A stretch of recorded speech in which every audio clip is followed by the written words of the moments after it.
Good morning, Service Alliance community. How y'all doing today? Doug, good to see you.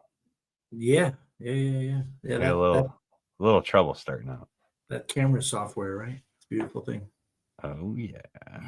I don't think I was ever a superstitious guy, but I did realize my subconscious all through my 20s and 30s. I would just like if the day started out bad, burnt my toast. That would just get in my head, and then I would just be looking for the next shoe to drop. And so it's kind of interesting. I was a mindset guy from the very start. I didn't know it then that I have this control and power over decisions and the way my day is going to go. So it was funny that the damn camera wasn't working this morning. Yeah. It's going to be a great day. It's going to be a great day. StreamYard wasn't playing nice. None of it was playing nice, but we're off and rolling. Yeah. Good morning, Gary, Jeremy, Rob, Eric, Andrew, and Soul. Man, good to burnt see you toast. guys. Burnt toast. It just gave me like old school memories, vibes. Man, I got to shake it off now. Here we go. So we're talking keeping your marketing in a budget today, right? Because at some point you do have to spend some money to market your company. One of the things that we talked about as we prepared for this, the temptation is to just start burning cash on all the big buzzwords, SEO and all that other Google AdWords and Google LSA and Google. How many times can I say Google in an intro? But the temptation can be just to keep funneling cash, right? And it doesn't have to be that way. Got to work on that mindset to control how you are spending it, to control is it within budget or not. So that's kind of what we're talking about this week. I would be in agreement with that. Really? Yeah. You've come a long way just in the years that I've known you, Doug. What are we talking about here? When you say I've come along, what are you talking about, Zach? You mean like the airline? What are you exactly talking your mindset, about? Man. Oh, my mindset. Absolutely. Yeah. Oh, okay. I get, is that where Andrew was going with that? Was that my I don't know if that's where he's going or not, but that's where I'm taking it. Well, hey, before we get into the topic, something really important. AI is just really going at breakneck speeds. Would you agree? It's just crazy, and it's influenced in so much software, and now even in photograph and video, right? Like for instance, on Friday, that was not really Saul, right? Can we all just agree that that was some sort of AI fixer?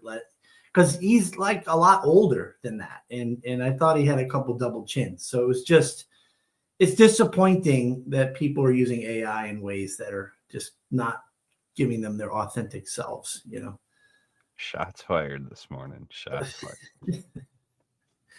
fired. All right, let me open us in prayer, and let's get into spending a lot of money. Deep fake Saul.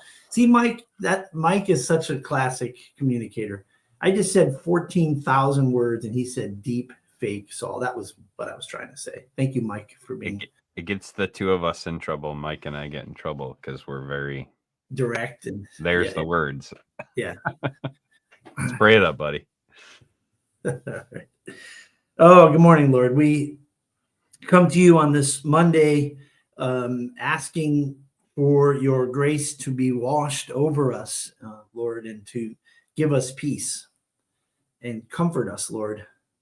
I know as we look around and check our metrics, our personal metrics, our business metrics, like our bank accounts and our success and our failure and our flow of success, God, we just pray that you be in front and in and around all of that, God, that you guide us, that you give us the lens of a Christ-like servant, Lord, and show us the way, show us how to be successful in a world that also in the same vein as a brother and sister in Christ, a child of God, we also have the perspective of eternity.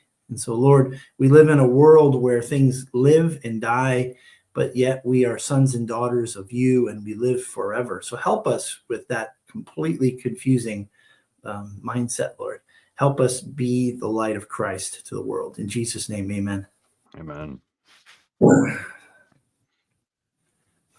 Okay, ADD. What are you checking the comments? Jeez Louise. Well, I'll tell you something, Zach. This past year and moving forward, I think for Action Appliance, sort of a new mantra to add to our culture is know your numbers.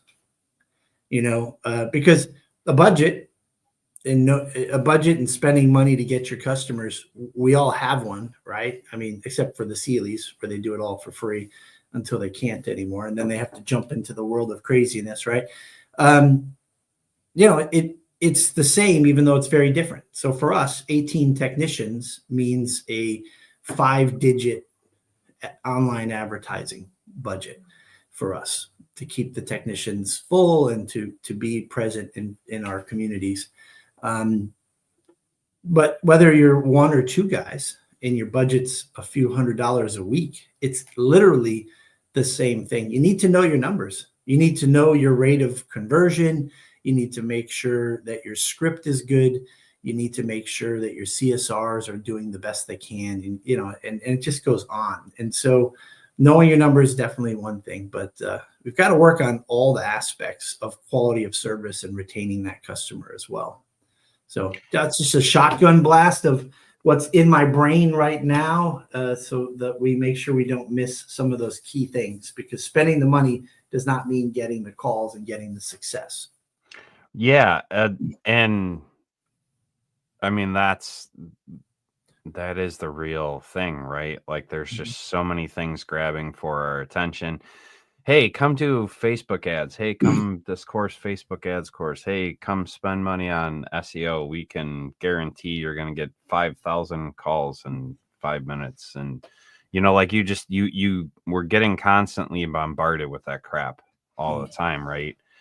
And so the first step really is knowing your numbers, making sure you have a budget, an actual dollar spend. There is an actual formula out there for marketing, and I don't want to say the wrong numbers, but it's somewhere 5, 10, 15%. It's somewhere in there.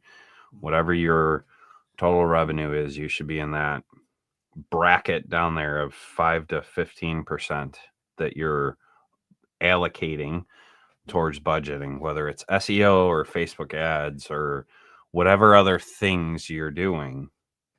You actually have to put a number on that and keep that in line, right? I mean, from the world of Mike Carson, I wonder what's the next biggest, what's the second largest way to go and get new customers, right? I think that online with Google or online advertising is the primary way.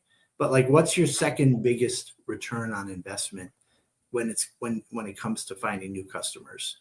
Because you can go knocking door to door and putting business cards in parking lots and visiting stores, and there's all these little things that we've tried, like emailing our customers and saying, hey, we haven't seen you in a while. Would you like us to come out and clean your dryer for this amount? We did that last year. We do it every year. But this past year, we tracked it for the first time. So 75 of those promotions came through, 75 out of 16,000.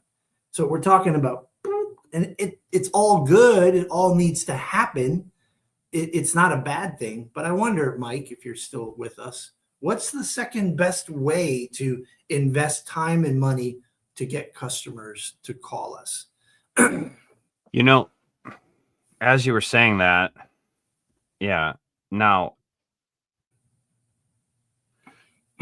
email is fantastic, and you said you got 75 of 16,000, and that brings up a good point. If we're going in a budget, we got to make sure that we're gonna get the return on investment, right? And how do we do that? Did Doug write the ad? Did a marketing agency write the ad, or did an actual copywriter, like someone whose whole job is copy, is creating these emails and this marketing stuff, did they write that? Right now, if I'm going to spend my budgeted dollars on something, I'm going to pay someone who's a professional at it, right? Like, we're expecting customers to pay us as professionals in what we do. We should be paying someone who is a professional at creating some copy. And there is affordable copywriters out there that do a fantastic job. I would not, doing it again, I would not try and write my own copy. I would actually pay someone to write these ads and make them more effective when I'm trying to do my email list reactivation. Well, for sure, there's a passive positive from email, right? Which is you're staying in front of your customer. Oh, sure. It's a touch point. They call you back. Mm-hmm. That's really hard to track and measure, but it's just something you've got to do. So, I mean, that's a perfect example of, so you spend the money to get the customer to call you. You need to do a lot more work in your company to make sure that they stay with you moving forward. And I think that's the biggest investment that you can put into it. But it's like 20, 30 different things you can do. Right. Andrew says Google platforms and then networking and being present in the community. Yeah, I love being present in the community. I find it more valuable to be in the Chamber of Commerce stuff and in the BNIs than I do in some other ways of being in the community. But there are ways to be tied into your community, to be giving back, to be present with your customers on a regular basis, and that can live within a budget as well, right? And it does need to be a part of your marketing budget. Your marketing budget shouldn't just be marketing. You really have to go that next level. How much of the pie am I spending on Google? Because you can't let Google take it all. There's a whole discussion in the owners group chat on Facebook talking about, oh my gosh, all my Google reviews disappeared, and what am I gonna do? And the reality is, Google had a bug when they did an update. They're trying to make it more effective for customers in your local area to find you.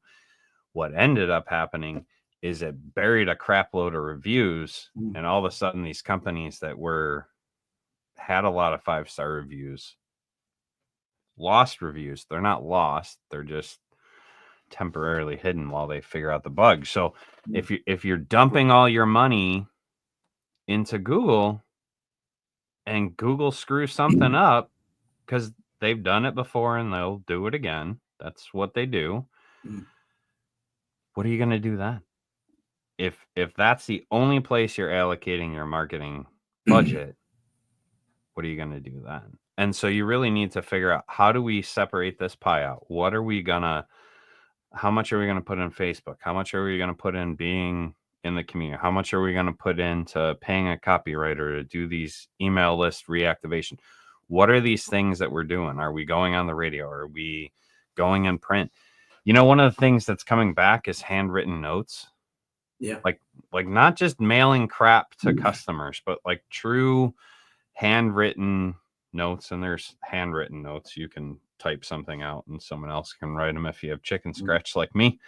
But things like that can help to acquire new customers as well as reactivate old customers, right? Yeah, so it shows me it doesn't have to be expensive. I think what I'm realizing as we're talking this out loud, I mean, it's present in all of us can relate to this.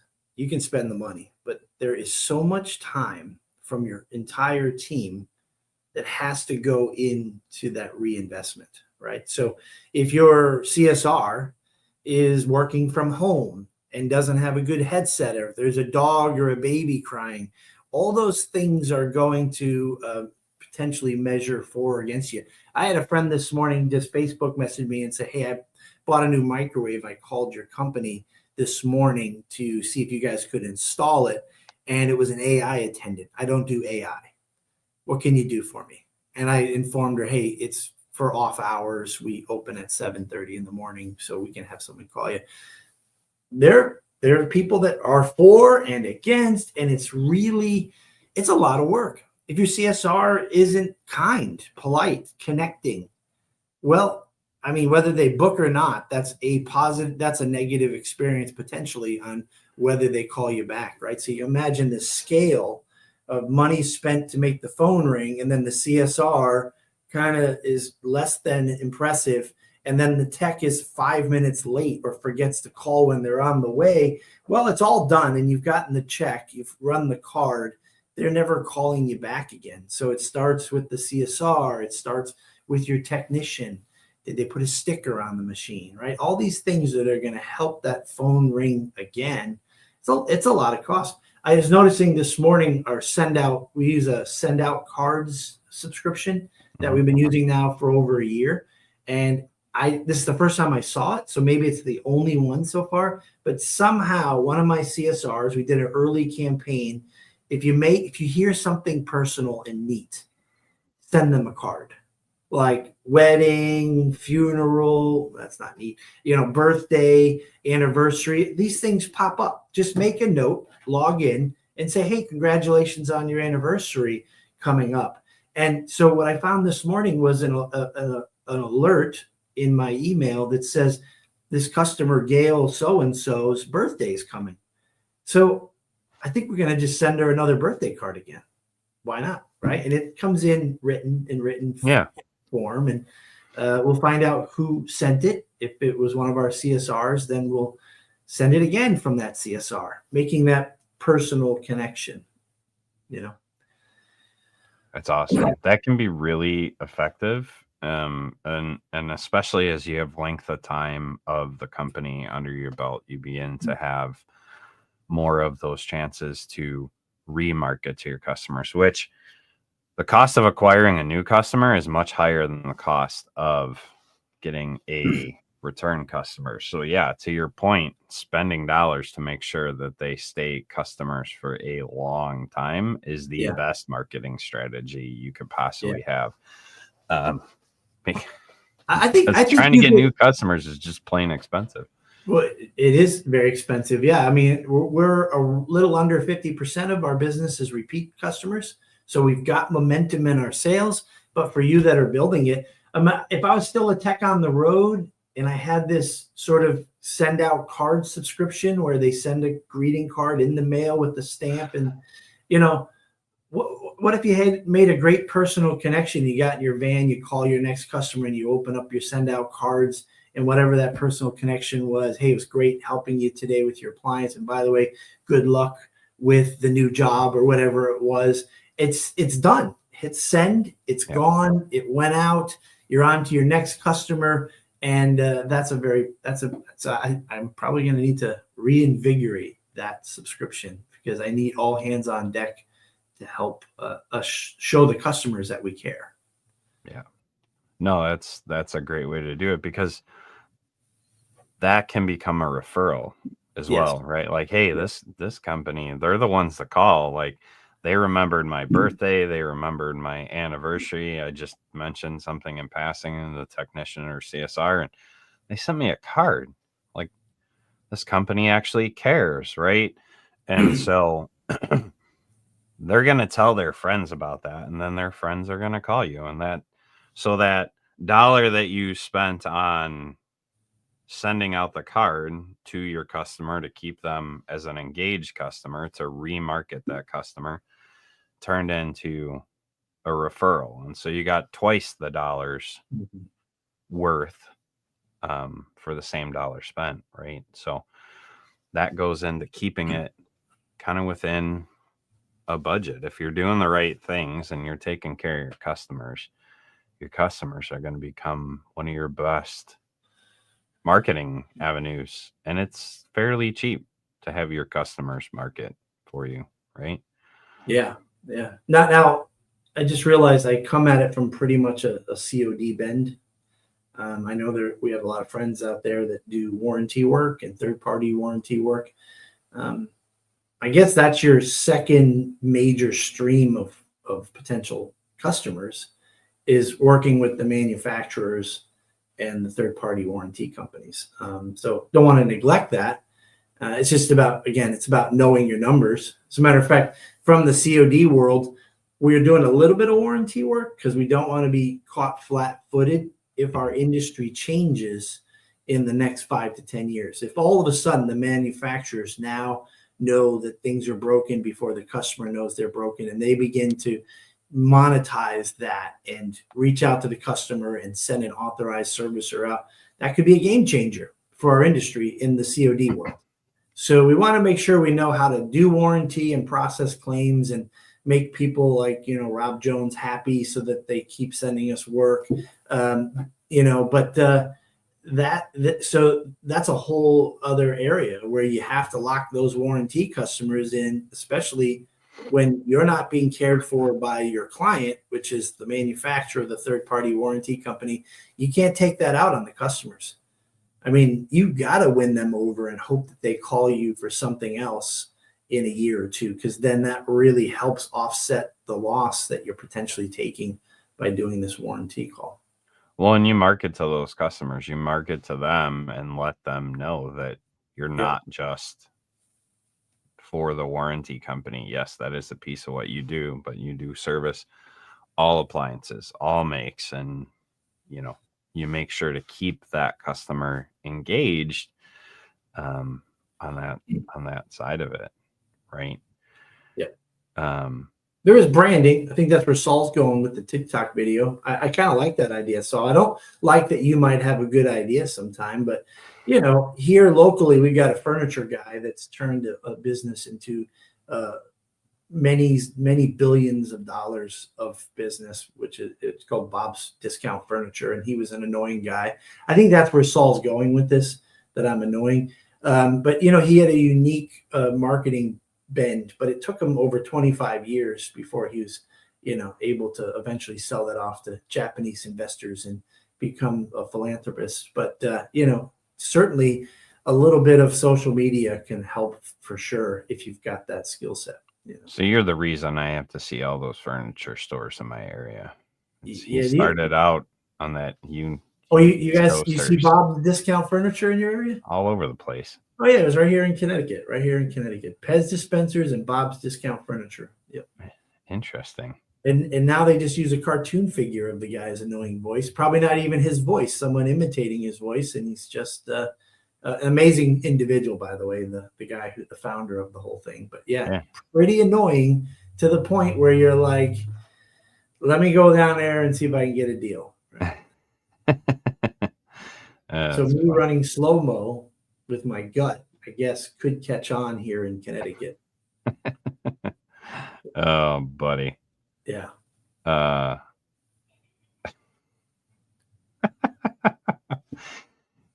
Aren't we all, buddy? Aren't we all? That's where those dollars go. So what are some of the other ways to help us focus our budget, right? So we've kind of talked about a lot of things today, but what are some of the ways to help us keep on track with sticking to the budget?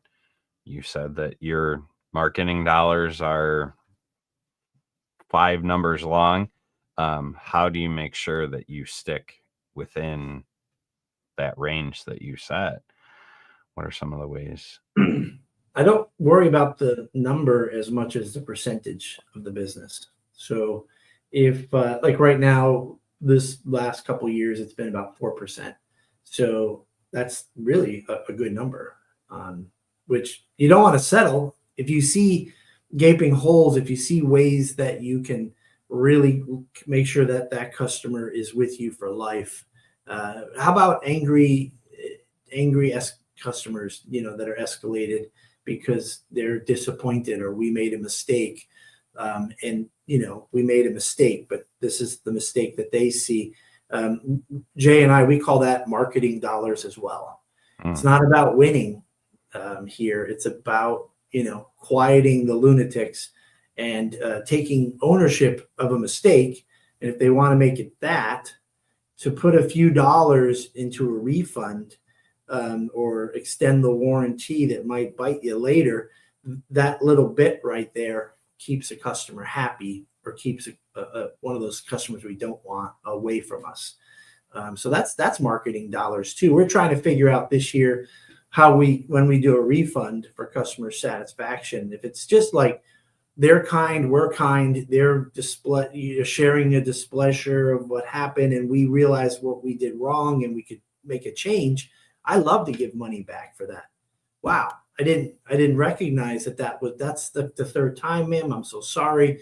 We're gonna fix that. Thank you so much. In return, I'd like to give you some money back. That's marketing. That's marketing dollars. Obviously, if you misdiagnose it and you want to give them a refund back, that's a refund. But when you go above and beyond, like as soon as we're done the podcast, I have this customer, and I didn't listen to any recordings, but on Saturday, I'm getting a Teams chat from one of my CSRs. And they're like, this guy is so upset, and he's yelling at me and he's swearing at me, and I can't get him off the phone. I said, just interrupt, say, I'm sorry. The general manager will call you on Monday. I'm going to fire that guy, but I'd say that's like 3 times a year. We probably, Paul should know, Paul used to work with us. We probably should fire 20 times a year. So I'm working on that as well. But, sometimes you do got to let a customer go, but others, you can exploit their immaturity or their desire to try to take advantage of us a little bit. You can use that as honey to get new customers. Mm-hmm. Right? Yeah, it's a great way to do it. Imagine the neighbor of an a-hole, and he's out and he's bringing his trash can in. He goes, you wouldn't believe you saw that van? And they're going off, and the neighbor knows that this guy's an idiot. Mm-hmm. And so I fought for it, and they gave me all my money back. I feel like there's a possibility the neighbor goes, damn, that company is impressive. Now they dealt with that idiot. Yes, and we're never going to go back to that customer again. We do fire people without them sort of knowing it, but that's marketing money as well. Yeah. People tend to remember the things that you did wrong, and if you can make it right through something you did wrong, and win that customer, win another customer, that's just all around winning. Yeah, Paul's sharing a war story, specific situation. I imagine not just because I was the guy that would, they started screaming and swearing at my CSRs. Just tell them that's not how we do business, and they need to find another company. Yeah. And that was typically customers calling in for the first time, so we quashed that right away. Chicago, angry people. But yeah, on that backside, like, hey, we screwed up. How can we fix that and either make that customer go away or win that customer back to us? Great question. But yeah, I can see how that would be marketing dollars for sure.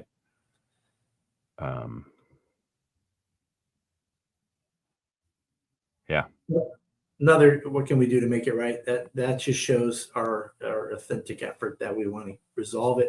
Dean Landers shared a question many, many years ago when dealing with an escalated customer, which is, early in the conversation, help me understand what we did wrong.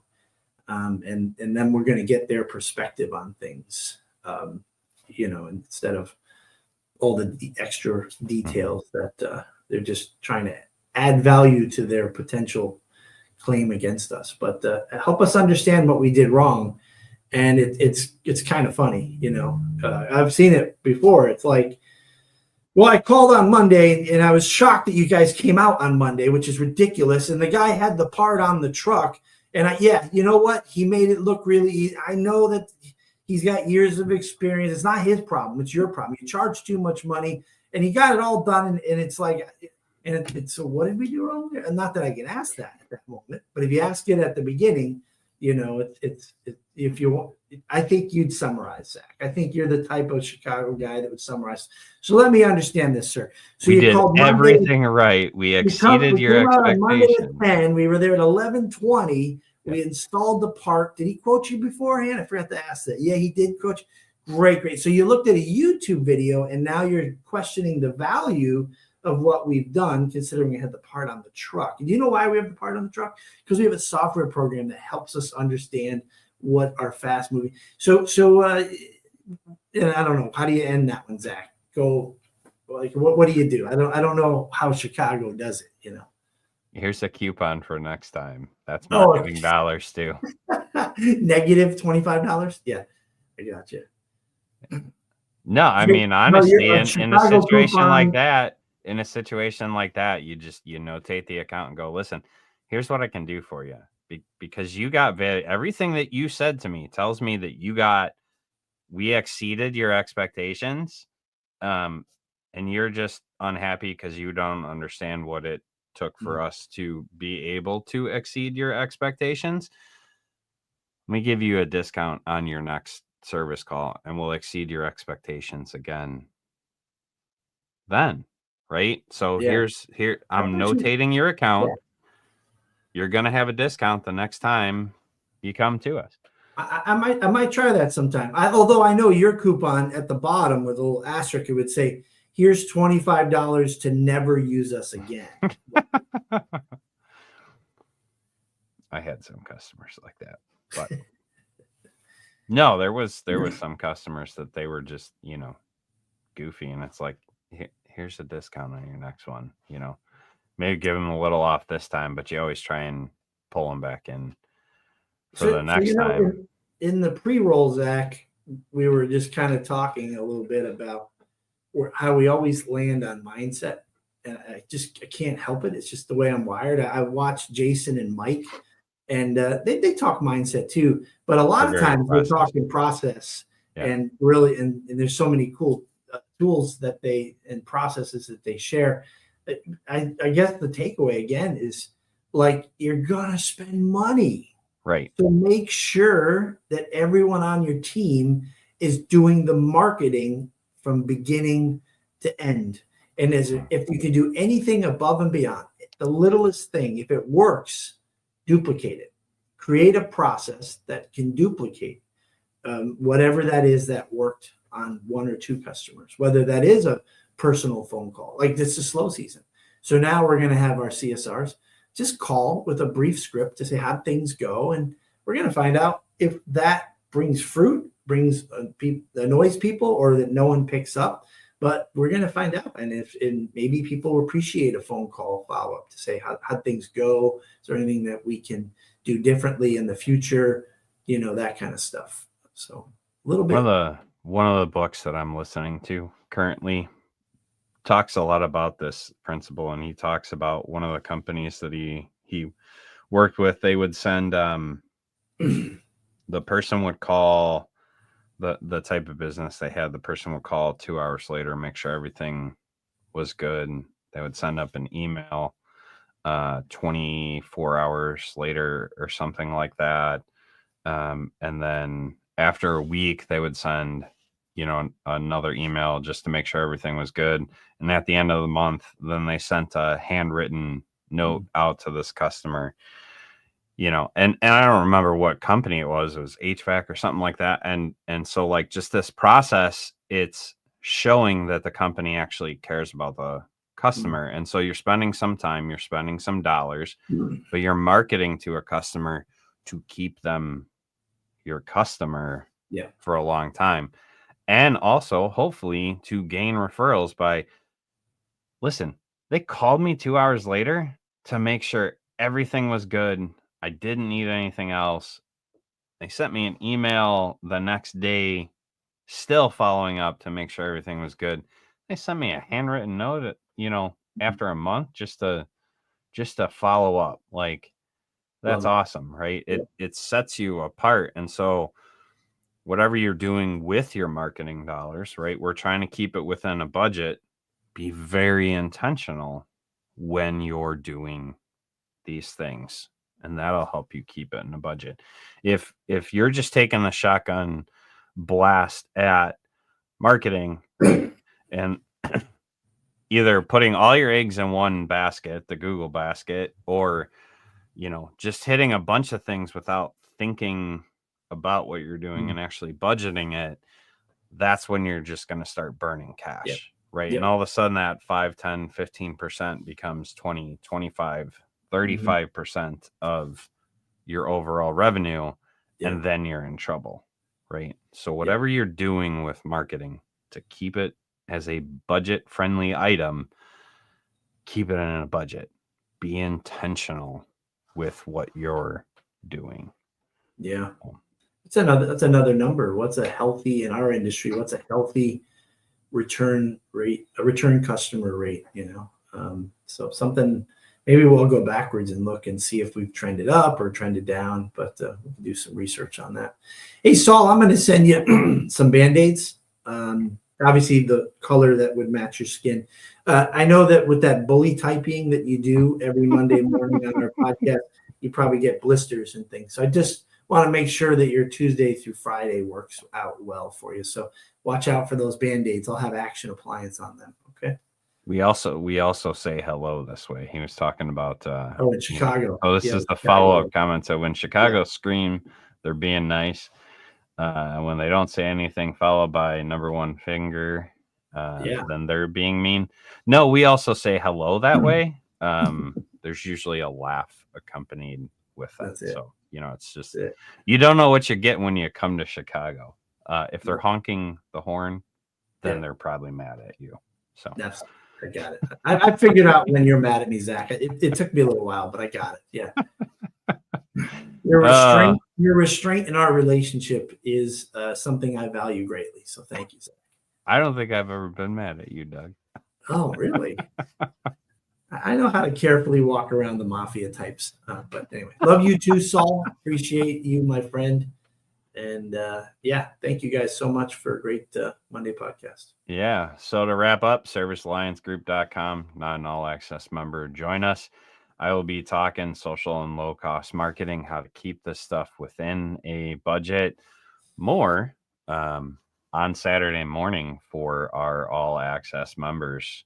Come and join us. If you're not a member, servicealliancegroup.com, check it out. And we will see you next time on the Morning Grind. Have a good week, guys.